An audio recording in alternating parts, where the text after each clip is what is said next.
Hi everyone, Patrick Marks here. Thanks for watching. Today's topic, how do atheists and biblical Christians explain the laws of nature? In another video, I explained that a worldview is a connected set of beliefs about what is real and what real things are like. And there's a big difference between an atheist worldview and a biblical Christian worldview. By the way, the ideas that I'm talking about today come mainly from Dr. Jason Liesel's book, The Ultimate Proof, just so you know. Now, I've had more comments and more views on these last 6 videos than all of my other videos combined. And one common objection that I've read in the comments is that biblical Christians are not scientific and they do not understand that you can't do real science if you believe in an invisible God. But the irony is that in order to do science, you have to make certain assumptions about the universe. And those assumptions do not follow from an atheist or an evolutionist worldview.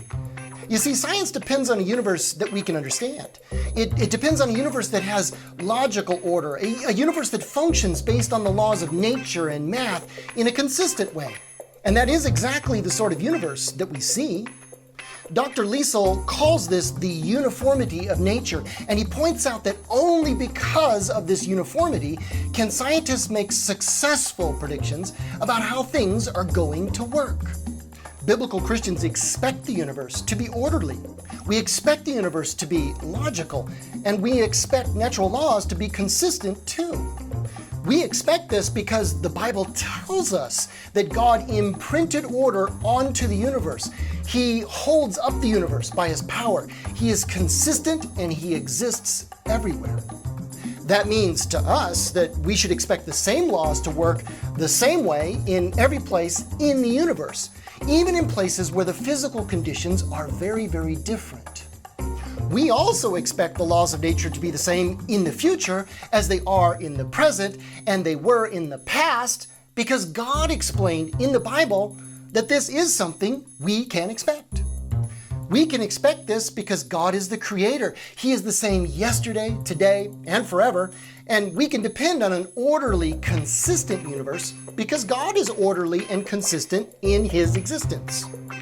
But the atheist worldview explains the universe as either being eternal or simply exploding into being out of nothing. But as we have seen, the first and second laws of thermodynamics, along with a great many other pieces of scientific evidence, show that the universe is not eternal. It had a beginning.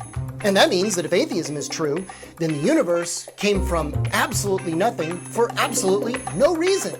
So from that worldview, why should anyone expect the universe to be consistent the way it actually is? Why should anyone expect the universe to be orderly and understandable if it came from a big explosion of energy? I mean, after all, explosions don't create order. Now, some people will say, well, once the Big Bang happened, the laws of nature acted on the energy. But where did the laws of nature come from? Remember, nothing is nothing. So there were no laws of nature before the Big Bang because there was nothing at all. Now, some people will just say, well, the laws of nature have always been the way they are in the past, so I expect they will always be the same in the future too. But there's no justification for this. This is actually the logical fallacy of begging the question. That's assuming what you're trying to prove. It's a circular argument. Because if you try to use the past as a guide for what is most likely to happen in the future, then you're assuming that the laws of nature are uniform and consistent. That's trying to explain uniformity by assuming uniformity, which is just arguing in a circle, and that proves nothing. Now, some people may explain that matter has a certain nature that causes it to act in a regular or a consistent way. In other words, the laws of nature are uniform and consistent because that is a basic property of the physical universe. But we already agree that the laws of nature are consistent. The question is why? If the universe just exploded into existence from nothing, why should there be consistent laws of nature at all? Besides, many things change in the universe, so why should we expect the laws of nature not to change?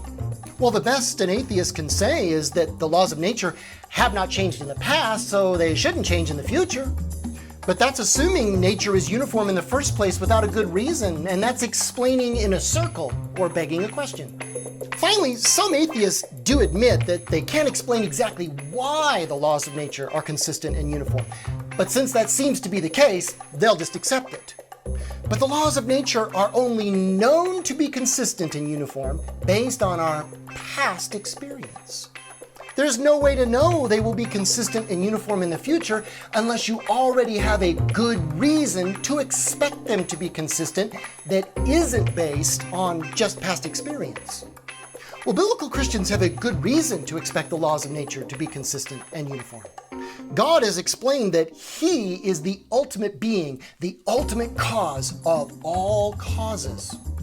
So we can expect the laws of nature to be consistent and uniform because God has told us in the Bible that there are certain things, like the uniformity of nature, that we can expect to be true. C.S. Lewis was once an atheist, but he had to give it up because he could clearly see that there were so many things that we take for granted about the universe that simply don't make sense if the universe is just an accidental explosion of atoms. Here's what Lewis said, and I quote him. "Supposing there was no intelligence behind the universe, no creative mind. In that case, nobody designed my brain for the purpose of thinking. It is merely when the atoms inside my skull, for physical or chemical reasons, just happen to arrange themselves in a certain way, and that gives me, as a byproduct, the sensation that I call thought. But if so, how can I trust my own thinking to be true? It's like upsetting a milk jug and hoping that the way it splashes itself will give you a map of London.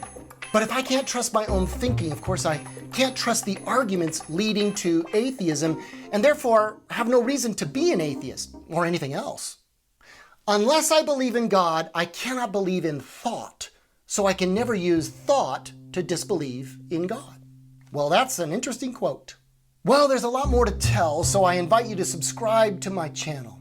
In the meantime, be good, don't do anything evil, and I'll see you next time.